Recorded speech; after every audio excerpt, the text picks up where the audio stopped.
Olá, eu sou Kátia Cristina, sou teóloga, sou liturgista, sou professora de liturgia do Seminário Paulo VI, sou membro da Comissão Diocesana de Liturgia aqui da Diocese de Nova Iguaçu, sou também da PASCOM Diocesana e sou da Comissão de Liturgia do Leste 1.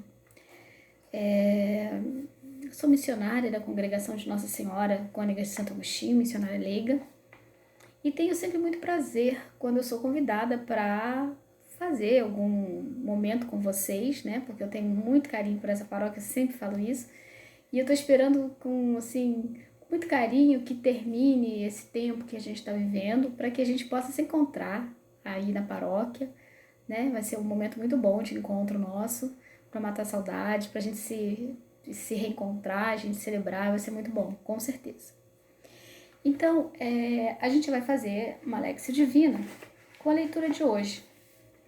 E essa leitura de hoje, então por isso eu vou pedir para você pegar a sua Bíblia e de preferência você ir para um lugar onde você possa ficar sozinho com a sua Bíblia e que você possa ficar mais em silêncio. A gente está numa cidade barulhenta, né? E nem sempre a gente consegue o silêncio que a gente gostaria de ter.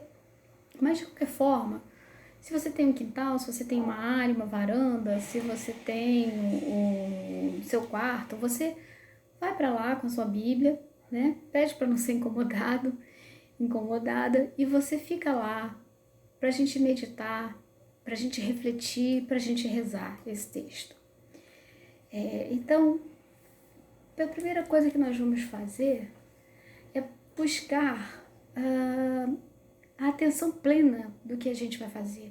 E como é que a gente consegue isso? A gente já fez outras vezes. A gente vai parar, né?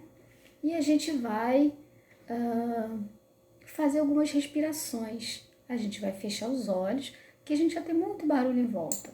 Então a gente vai fechar os olhos para evitar os estímulos visuais também, né? Para a gente se centrar no que a gente quer fazer, que é essa reflexão e essa oração a partir desse texto bíblico. Então a gente vai fechar os olhos e a gente vai soltar o ar pela boca levemente aberta. Agora a gente vai inspirar no seu ritmo, sem apressar nem tornar mais lento. No seu ritmo de respiração você vai inspirar e abrir levemente a boca para expirar. Vamos fazer isso 5 vezes.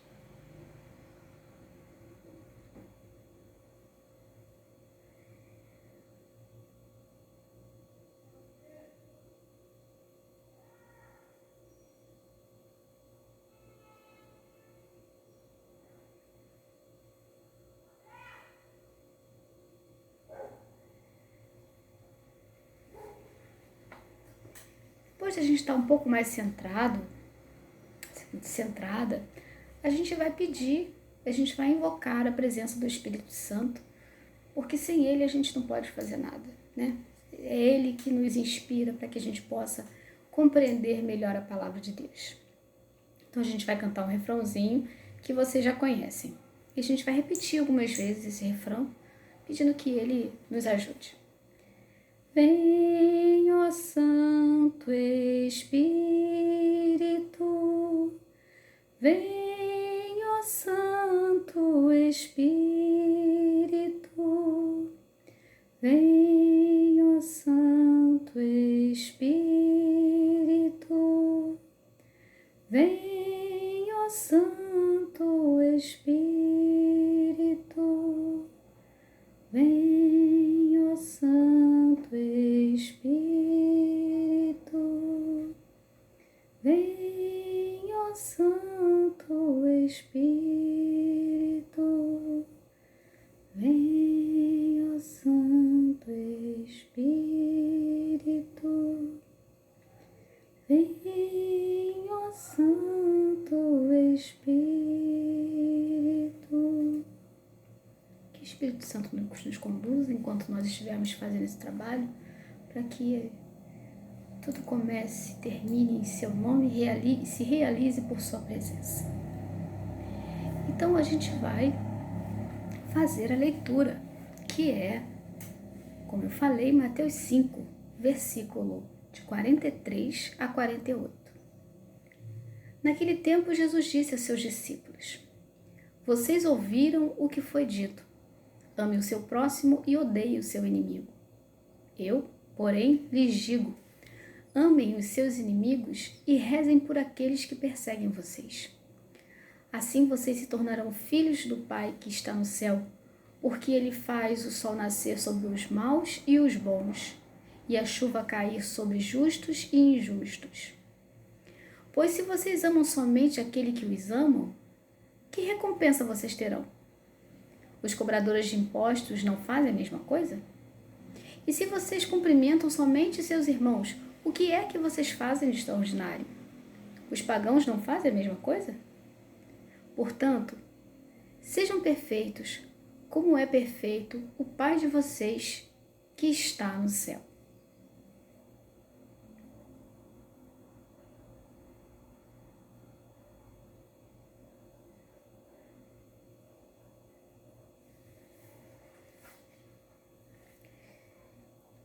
Então, depois de nós proclamarmos esse texto pequeno, 5 versículos, mas tão denso de conteúdo, a gente vai tentar descobrir qual é o estilo literário desse texto.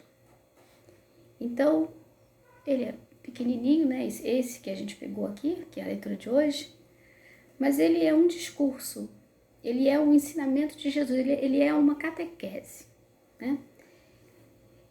E Jesus está ensinando alguma coisa nesse momento. Aí a gente vai ver o histórico também, porque a gente não pode pegar um trecho bíblico, um versículo apenas e tentar entender. O ideal sempre é que a gente coloque no contexto, né?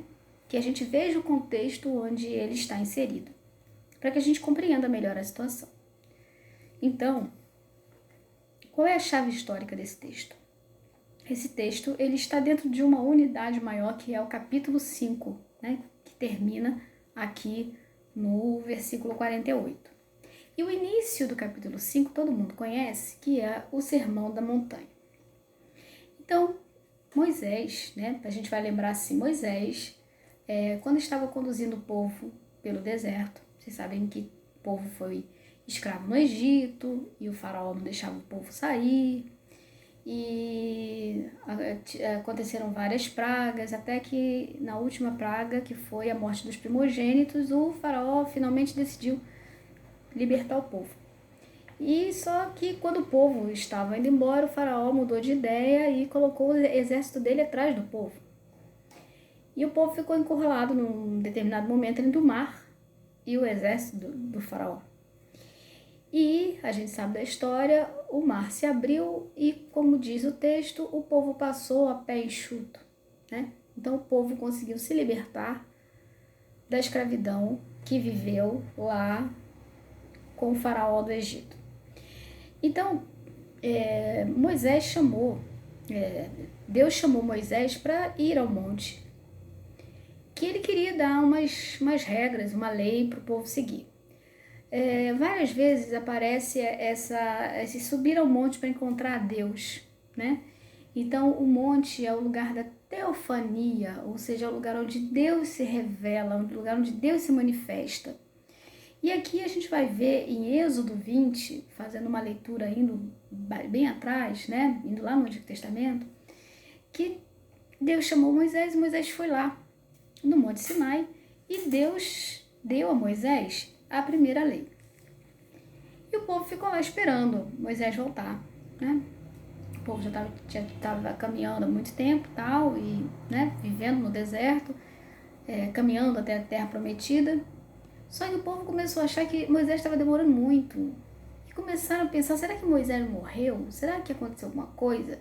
Será que Moisés desistiu da gente? O que será que aconteceu com Moisés? E não tinha como saber, né? Hoje em dia a gente pega o celular e liga. E naquela época não existia nada disso e pior, eles estavam no deserto.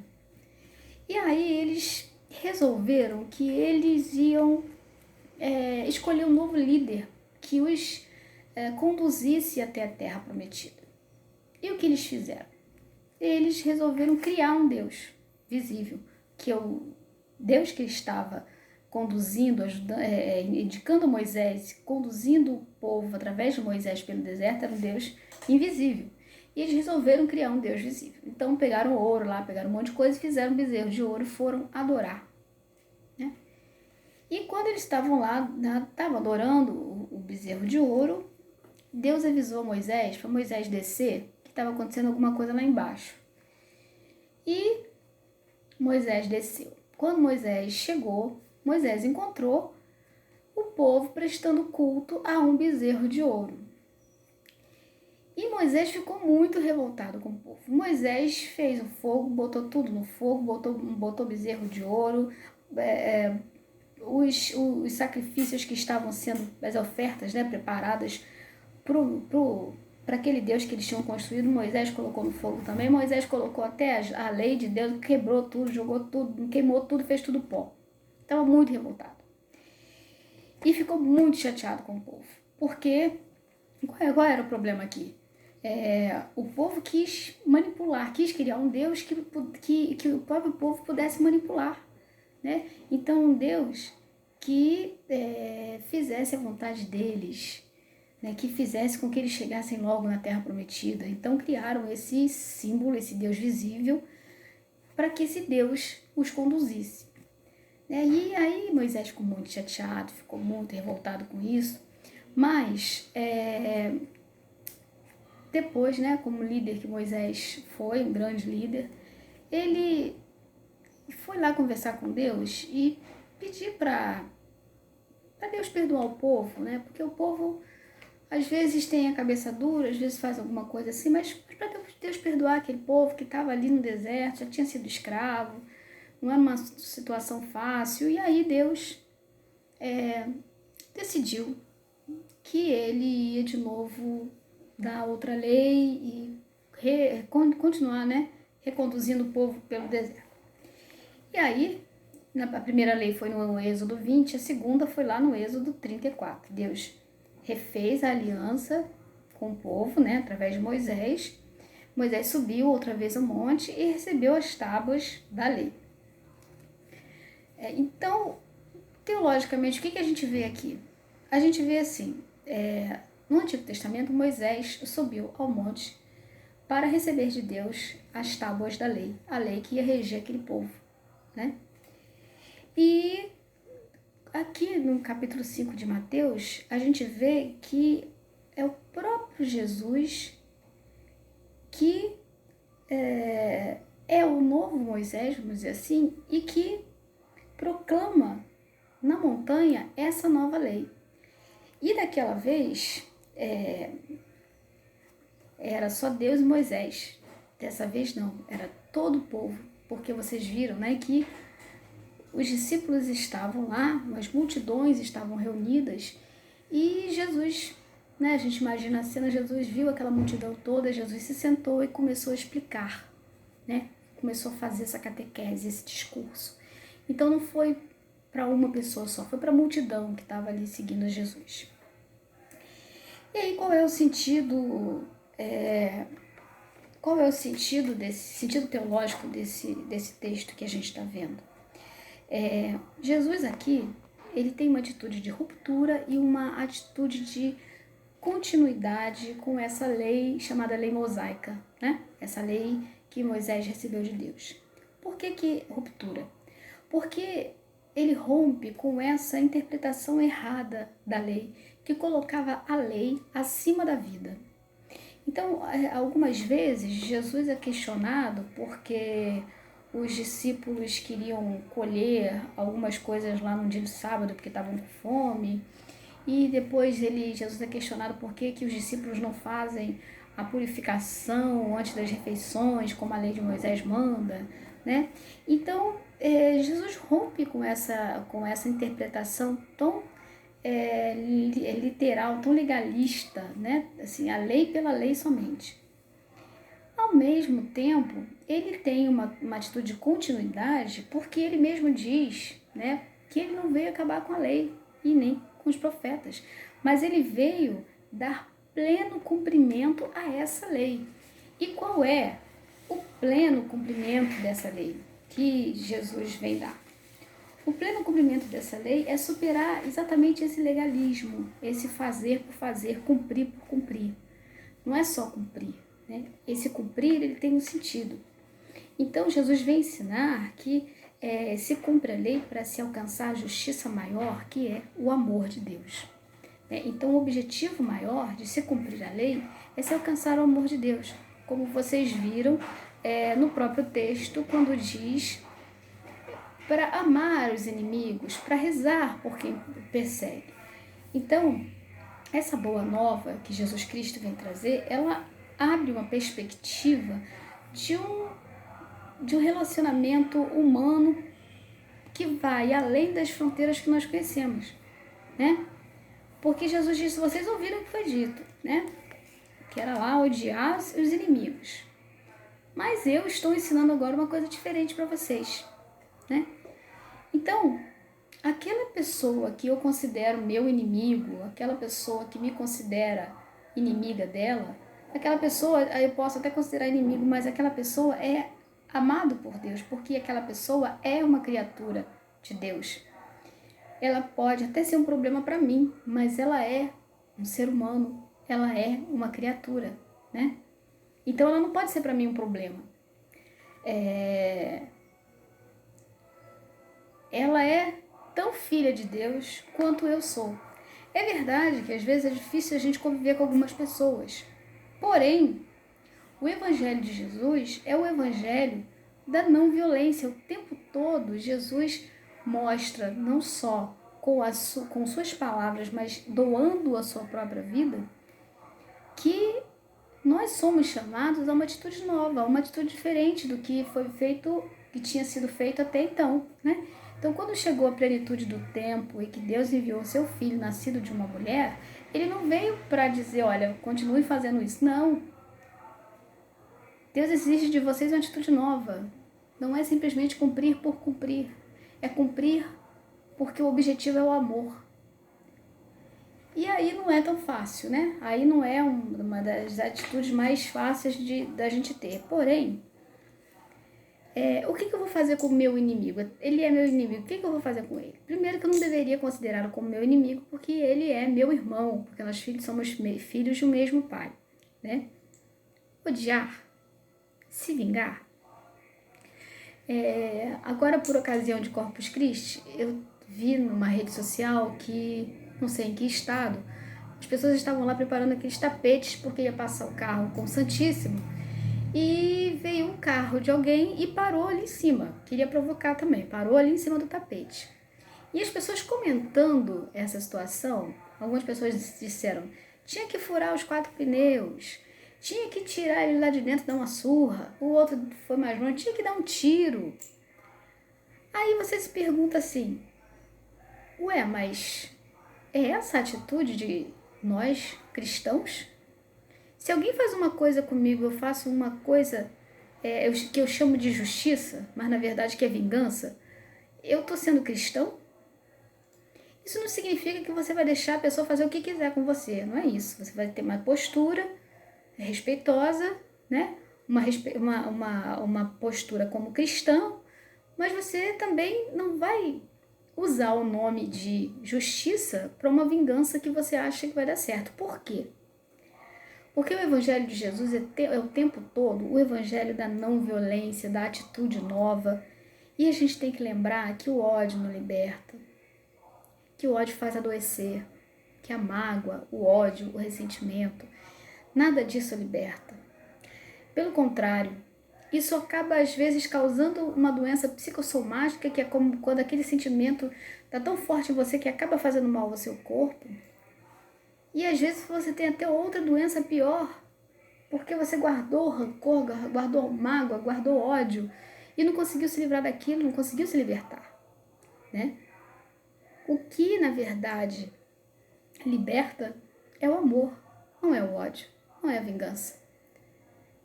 Sempre que você pensar assim, eu vou fazer justiça, normalmente você está se vingando. E é exatamente o que Jesus falou para você não fazer. Para você rezar por quem te persegue. É fácil? De jeito nenhum. Nem sempre a gente encontra pessoas com as quais a gente tem que conviver e é fácil conviver com essas pessoas. Mas a gente tem que ter pelo menos a atitude de respeito com essas pessoas e lembrar que essas pessoas também são filhas de Deus. E que se eu me intitulo cristão, se eu me intitulo católico, eu tenho que ter a mesma atitude que Jesus teve. Ou seja, eu não vou odiar aquela pessoa que se considera meu inimigo ou que eu considero inimigo. Eu vou amar o meu inimigo e vou rezar por ele. Gente, é difícil, né? Vocês pensem em situações difíceis da vida de vocês, em que, quando vocês encontraram uma pessoa assim, e é difícil, não é fácil. Porém, essa é a condição para a gente se tornar perfeito, né? Vocês lembram que Jesus disse que se a gente fizesse isso, a gente ia ser perfeito como o Pai que está no céu, como o nosso Pai que está no céu é perfeito. Então, nós precisamos praticar, viver uma justiça maior do que aquela da antiga lei, né? Aquela da antiga lei, ela diz lá, vida por vida, olho por olho, dente por dente, mão por mão, pé por pé, queimadura por queimadura, ferida por ferida, golpe por golpe. Então é aquela de fez, levou. Ah, vai fazer comigo? Vai ter volta, não vai ficar assim, né? Então a gente tem que levar em consideração sempre que a nossa justiça, ela tem que ser aquela justiça que Jesus veio nos ensinar e não aquela que a gente acha que é o correto quando a gente está com raiva, quando a gente se vê prejudicado por alguém, né? Não é uma coisa fácil, é verdade que não é uma coisa fácil, mas é essa a justiça, é essa condição que Jesus vem nos trazer para que a gente possa ser irmão do outro, para que a gente possa ser perfeito. Nós somos seres humanos, pecamos todo dia, falhamos, mas nós somos convidados à perfeição, nós somos convidados a sermos santos também. E a gente conhece, né? Agora há pouco a gente viu a canonização de Santa Dulce dos Pobres, então alguém que conviveu nesse nosso tempo, não é um santo do início da igreja tão distante, mas alguém muito mais próximo do nosso tempo, que viveu no nosso país e que se tornou santo. Então nós podemos sim, nós somos inclusive chamados a essa perfeição, nós somos chamados a essa santidade. Agora a gente tem que lembrar que a vingança não vai nos levar a lugar nenhum. Que o que a gente chama de justiça, às vezes é vingança, né? Que é aquela coisa assim, eu trabalhei muito tempo com criança, eu sou professora há 30 anos, eu trabalhei com criança, e às vezes eu ouvia do pai assim, porque se meu filho apanhar na escola, quando chegar em casa ele vai levar uma surra também. Porque se apanhar vai ter que bater. E a gente na escola tentando conversar que não era assim, que tinha que resolver com diálogo. E às vezes as pessoas crescem com isso na cabeça, né? E a gente vê homens e mulheres com essa ideia de que tem que revidar sim, né? Se sofreu alguma coisa tem que revidar e chamam de justiça, que na verdade é vingança, né? E aí, como é que a gente pode, depois dessa coisa tão complexa, né, que é viver com o outro, conviver com o outro e respeitar o outro e ter pelo outro o amor que Jesus nos ensinou, como é difícil, né? E a gente vai tentar ir para a nossa oração agora. Eu vou pegar aqui o ofício divino das comunidades e vou pegar só aqui a monição, ou seja, o convite para o Salmo 19, que não é o Salmo de hoje, mas essa monição, esse convite, em si só ele já é uma oração. Então ele pega o último versículo da leitura que nós proclamamos e diz: sejam perfeitos como o Pai de vocês é perfeito.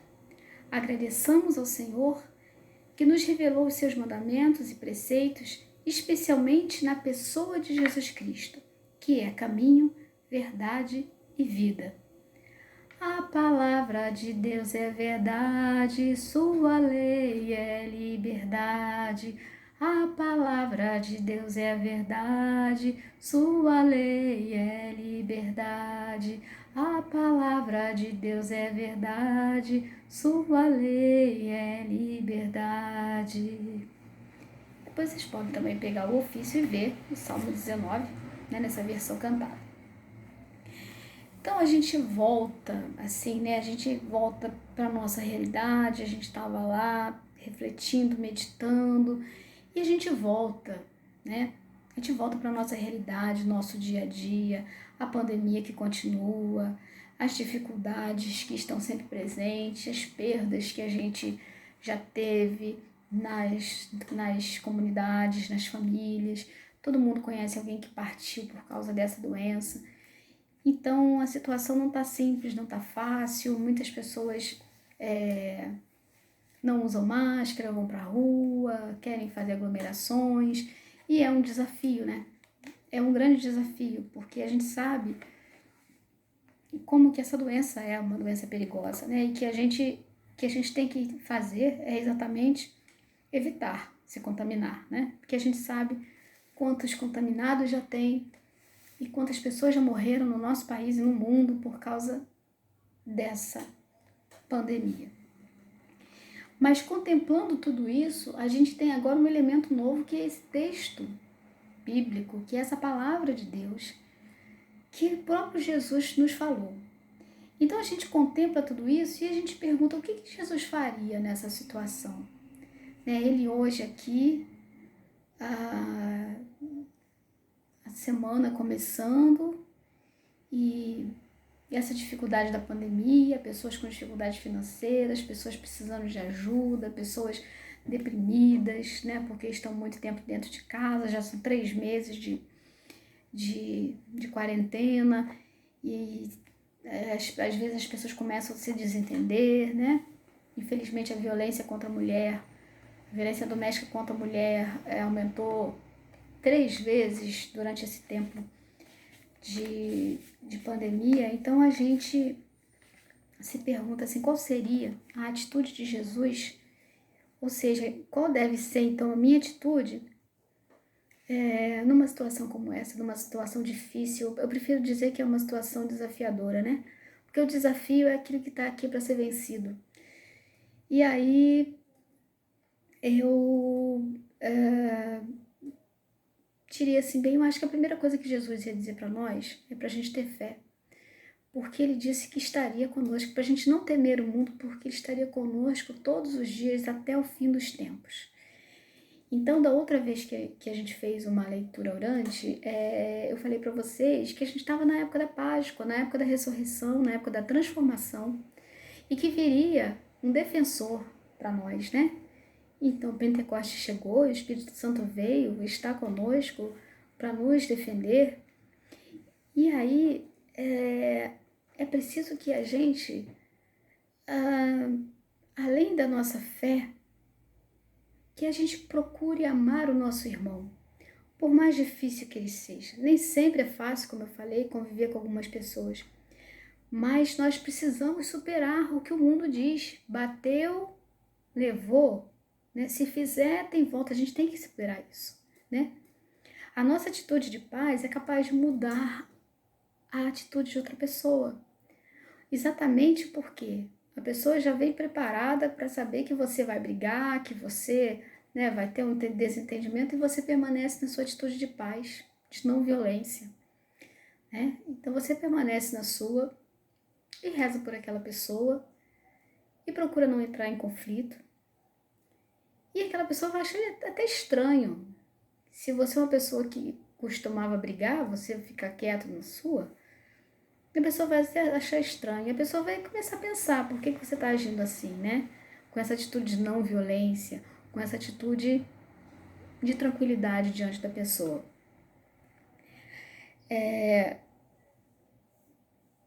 Só o amor é capaz de mudar a outra pessoa. A atitude de ódio, a atitude de vingança não é capaz de mudar. Só o amor transforma, só o amor muda, né? Por mais difícil que a pessoa seja, só o amor pode fazer isso, porque se você odiar cada vez mais, vai ser pior para você e vai ser pior para ela, né? Você vai se prejudicar pelo que você sente e ela, né, pela situação como um todo. Então, nesse momento de que a gente está terminando essa nossa leitura orante, eu convido vocês a rezarmos um Pai Nosso e uma Ave Maria, para que Deus nos ajude, que a gente possa ser pessoas melhores, que a gente possa ser um cristão e uma cristã mais autênticos, que a gente possa ser mais fiel ao ensinamento dele, que a gente esqueça um pouco essa justiça que o mundo prega, do bateu, levou, e que a gente perceba que a nossa atitude é o perdão, é o acolhimento, é o amor, é a oração, é o respeito, que não é fácil, mas que é necessário se a gente quer ser seguidor de Jesus Cristo. Porque vocês lembram que ele perdoou, né, pediu que o Pai perdoasse quem o estava crucificando. Né? Então, a gente também precisa ser, a gente precisa também ser aquele que procura seguir o que Jesus ensinou, que procura ser fiel ao ensinamento dele, por mais difícil que nos pareça. Mas a gente pede força ao Espírito Santo, para que o Espírito Santo nos conceda a sabedoria de lidar com as pessoas difíceis, com as situações difíceis.